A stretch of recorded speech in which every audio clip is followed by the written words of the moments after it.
everybody, what's up? It's Debbie and I am back with more true crime of criminal minds. I hope everybody had a good Thanksgiving and I hope you got to see the first two episodes of season 16. I was pretty happy, can't complain about too much. I did think it was funny that Rossi did most of the cussing though, because everybody said Rossi would hate it. There's no way Rossi would do that. And he did it more than anybody else. Today we are talking about season 1, episode 17, A Real Rain, and the true crime case is Bernard Goetz, the Subway Vigilante. Let's get into it.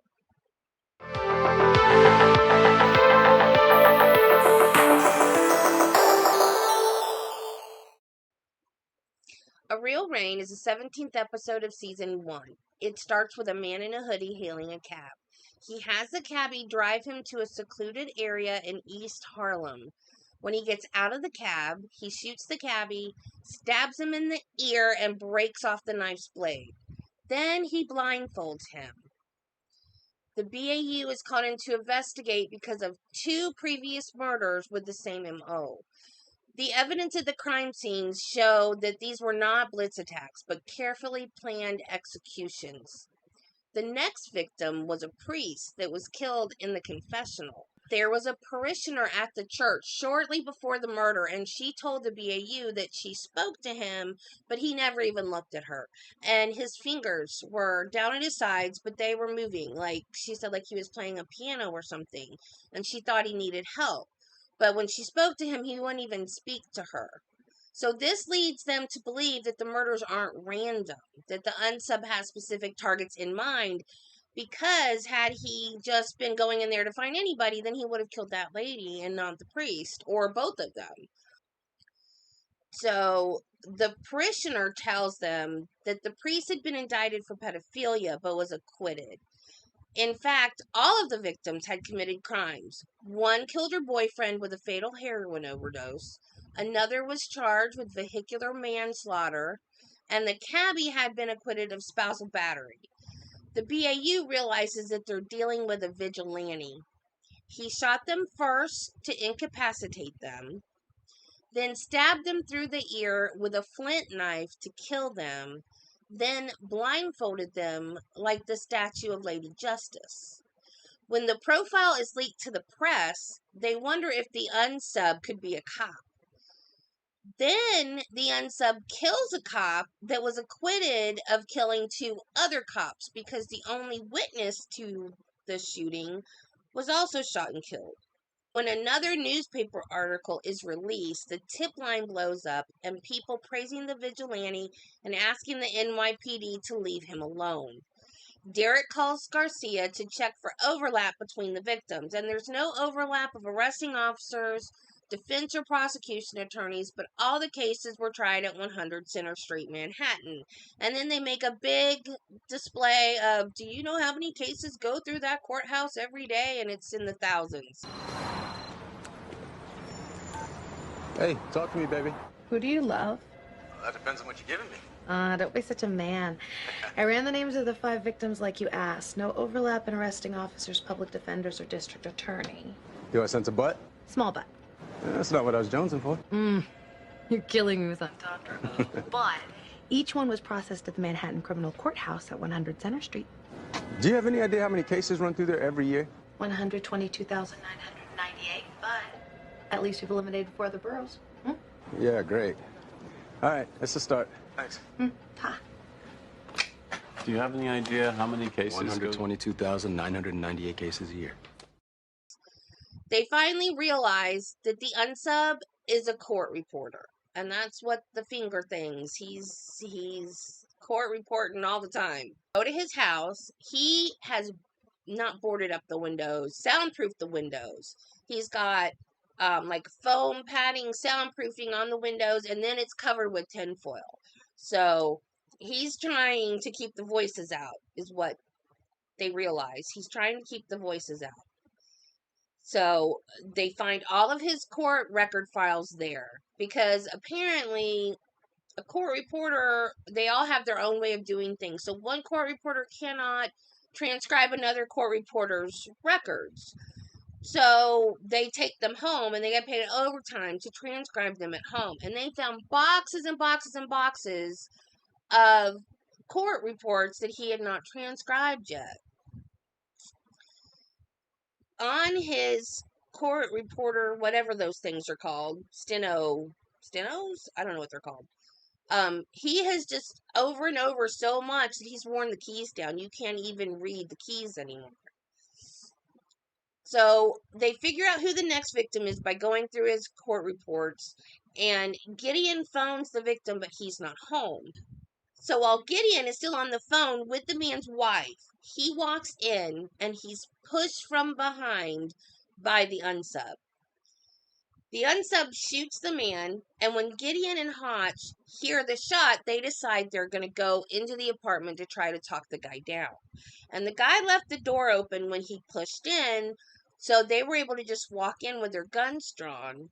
And at this point, he is down on the floor holding the victim in his arms that he's just shot. And they get him to let go of the victim. And there are snipers outside that have been trying to get the shot, but they couldn't because he had the victim in his arms. And Hotch and Gideon just know for sure that they can talk him down and everything will be fine. But as soon as he lets go of the victim, he still has the gun, and it's pointed at Gideon. And I think he would have eventually given up the gun, but they didn't wait to see if he would. The snipers just shot him when they got the shot. And that is the end of Season 1, Episode 17, A Real Rain.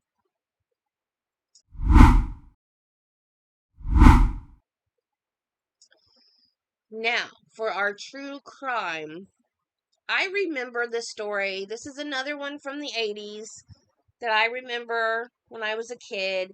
And I remember I got caught up in all the hoopla too and thought that this guy was a hero.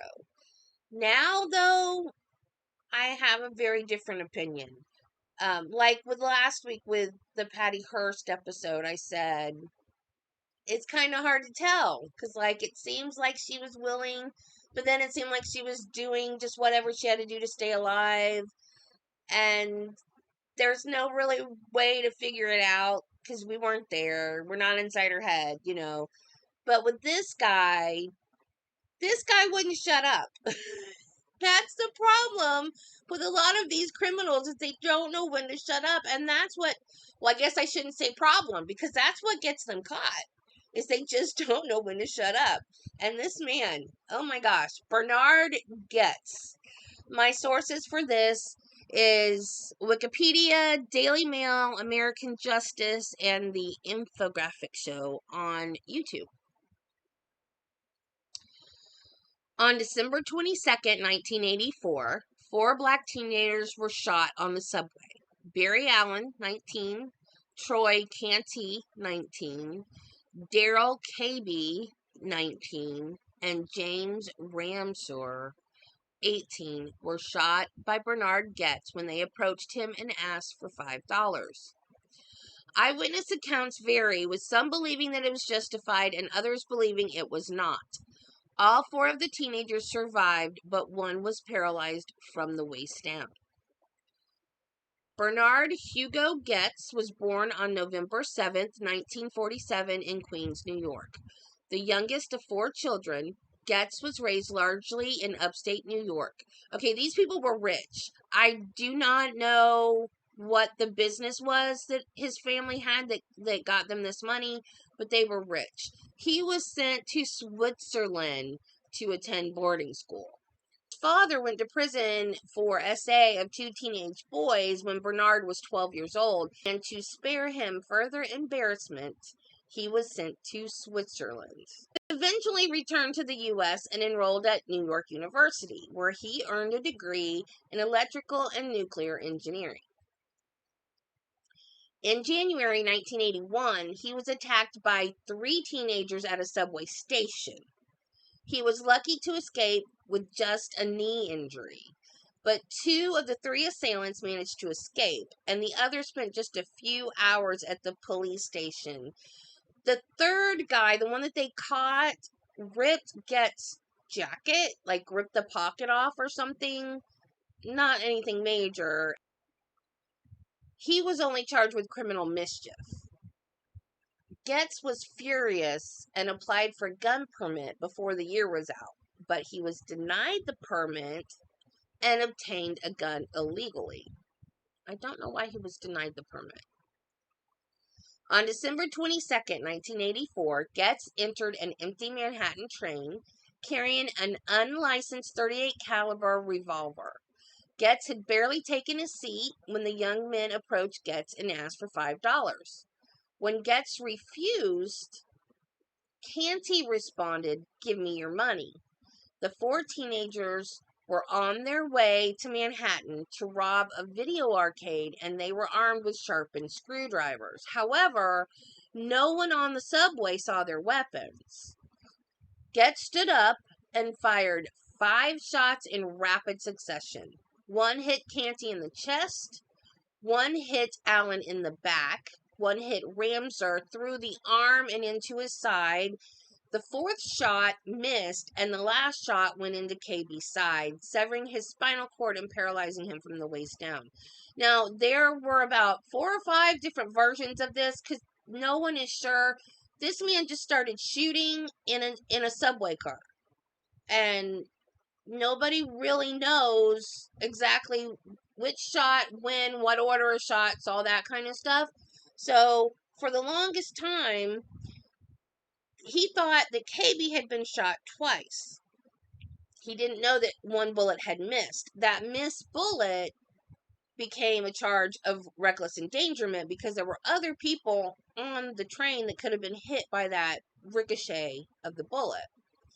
So the subway car slowed down to a stop, and the conductor entered the car and wanted to know what was going on.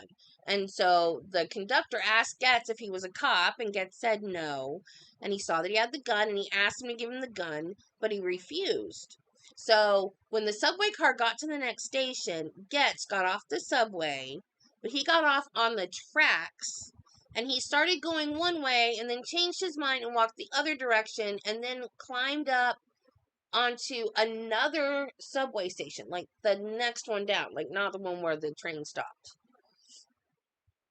So he's fleeing the scene. Even though he says he did this in self-defense, he is now fleeing. He went to his house, he packed some belongings, he rented a car, and he went to Bennington, Vermont, where he burned the blue jacket he had been wearing, and he also dismantled the gun and scattered the pieces in the woods. Then he just drove around New England for a few days, registering at various hotels with various fake names. On December 26th, an anonymous caller called NYPD and told them that Bernard Goetz fit the description of the assailant. He owned a gun, and he had been previously mugged. On December 29th, Goetz called his neighbor, Myra Friedman, who told him that the police were looking for him. On December 30th, he returned to New York, returned the rental car, picked up some belongings from his apartment, rented another car, and returned to New England. On December 31st, shortly after noon, he walked into the Concord, New Hampshire Police Department and said, "I'm the person they're seeking in New York."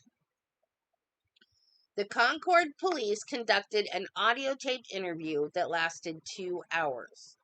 That evening, detectives and an assistant district attorney showed up and videotaped another interview that also lasted 2 hours. In his statements, Goetz described his past mugging, in which he was injured and the only assailant arrested went unpunished. He called New York City lawless and expressed contempt for its justice system, calling it a joke, a sham, and a disgrace. Goetz said that when the force surrounded him on the train, he feared being beaten to a pulp as well as being robbed. He denied any premeditation for the shooting, something that had been speculated on by the press. But I'm going to play you little snippets of this interview, and this man is angry. He is enraged, and he's a racist. And I think he was just carrying a gun around hoping that something would happen and he could use it. In the confession, Goetz says he exploded in fear and anger when he realized he was about to be beaten and robbed. I wanted to kill those guys. I wanted to maim those guys. I wanted to make them suffer in every way I could. It was attempted cold-blooded murder. I don't deny that, and if you're going to pass judgment on that, good. If I had more bullets, I would have shot them all again and again. My problem was I ran out of bullets, and I was gonna gouge one of the guy's eyes out with my keys afterward. No, and if there's a God, God knows what was in my heart, and it was sadistic and savage. That was me. I went back to the other two to check on them, and the fellow who was standing up, I was sure I had shot him, and I said, "You seem to be doing all right. Here's another." That was the bullet that struck and paralyzed 19-year-old Daryl Cabey. He was charged with attempted murder, assault, reckless endangerment, and having a firearm without a license. His attorneys had to make the jury believe that the confession was false memories caused by the adrenaline rush. And I didn't know this was a thing, but apparently, if you're in a situation and you have a huge adrenaline rush, your brain concocts false memories, I guess, to protect itself from what really happened. I'm not sure, but the FBI has said that this is a legitimate phenomenon. So that's what the defense said, that because of the adrenaline rush, he had all these false memories. Not that he was being evasive, not that he was making anything up, but he had true false memories from the adrenaline rush during what was basically panhandling. They had not gotten pushy or demanding or anything. And at the trial, it was also said that only one of the young black men approached him for money. It wasn't like the whole 4 gang of people surrounded him and was pressuring him for money. The physical scene did not match his side of the story. And Canty and Ramser testified at the trial. Canty said it was just him who approached guests, and he was just asking, not demanding money. Ramser was in jail for rape, but he did testify at this trial, and he was hostile, and he started taking the fifth when he was asking questions, making him seem like more of a thug. His attorneys called the young black men a gang of 4. The jury was out for 30 hours and acquitted him of all counts except for the firearm charge, and he received a sentence of 8 months.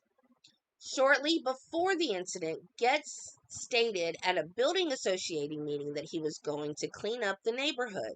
He also said that he believed that blacks and Latinos were the cause of all the crime in the city. He used racial slurs, and he was very, very angry and very hateful. There is much debate about the sequence of the shots and who was hit when. One witness at trial said that Cabey was shot once, and Goetz stood over him and said, "You don't look too bad, here's another," and shot him a second time. But Cabey was only shot once.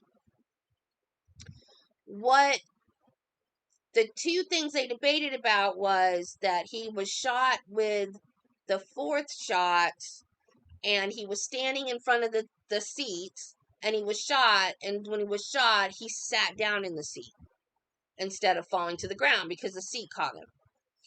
And so then Goetz says that he remembers going over and saying, "You don't look so bad, here's another," and then he shot him again. Well, the evidence doesn't pan out that way. So they think maybe the 4th shot missed, and the 5th shot was the one that severed his spinal cord, and that there was no way that Goetz ever stood over him and said that because he wasn't shot twice, he was only shot once. 8 other witnesses said that all 5 shots were fired in rapid succession. There was no break between the 4th and 5th shot for him to walk over to him and look down at him and say, "You don't look too bad, here's another." Goetz never said anything to Cabey, according to the 8 other witnesses. And Goetz posted about the incident on his website, saying, quote, "You don't look too bad, here's another." is a phrase I came up with later when trying to explain the shooting while I was under the impression that KB was shot twice. Does that make any sense? He was under the impression that KB was shot twice. So in his head, he went over to him and said, "You don't look too bad, here's another." That makes no sense at all. I mean, false memories, okay, granted, yes, adrenaline rush, your memories aren't going to be clear. But why are you going to say, and then say that you shot these men in self-defense? No, that's not how self-defense works, y'all. You take care of the present danger, and when that danger is taken care of, you don't keep filling them full of holes. And even though it didn't happen that way, he thought it happened that way. And he even said his only problem was he ran out of bullets. He would have kept shooting until they were all dead. He wanted to kill them all, he said. So I don't think it was self-defense. I think he was a racist that just felt like minorities were the source of all crime, and he was going to put an end to it all by himself instead of letting the police do their job. In 1996, there was a civil trial, and Goetz was ordered to pay KB $46 million, but he never paid 1 cent. And in 2001, he ran for mayor of New York, unsuccessfully. There was a huge debate about whether it was self-defense or cold-blooded murder. The NYPD received requests via the tip hotline to leave him alone, that he was a hero and did the right thing. But if he had really killed them in self-defense, why did he run? He ran twice. He went to his apartment, got his stuff, rented a car, went to New England, went to different hotels under assumed names, and then went back to New York and changed rental cars and got more stuff from his. It doesn't make any sense. If he had actually done it in self-defense, why didn't he just sit there and wait till the cops got to the subway train and see what had happened, and then they were going to rob me? But no, he ran. So, I don't believe it was self-defense. Would he have shot them if they'd been white? If they had come up, if one guy had approached and said, "Can I have $5? What do you think? You think he'd give him $5, or do you think he would have pulled out a gun and shot if they'd been 4 white boys?" I'm not saying that he didn't feel threatened, but he mishandled the situation. If it was truly self-defense, he should have just sat there and waited and let the cops come in and deal with it. Was it revenge? Was it paranoia? I think he was just carrying the gun around and just waiting for a situation to happen so he could use it. So that is the story of Bernard Goetz, the Subway Vigilante. That's it for this week. I hope you've enjoyed it. And remember, be kind to people, love your family, and I'll see you next time. Bye.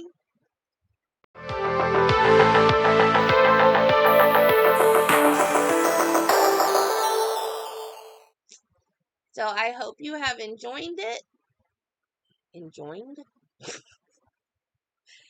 So that's it for this week. I hope you've enjoyed it. I said it again.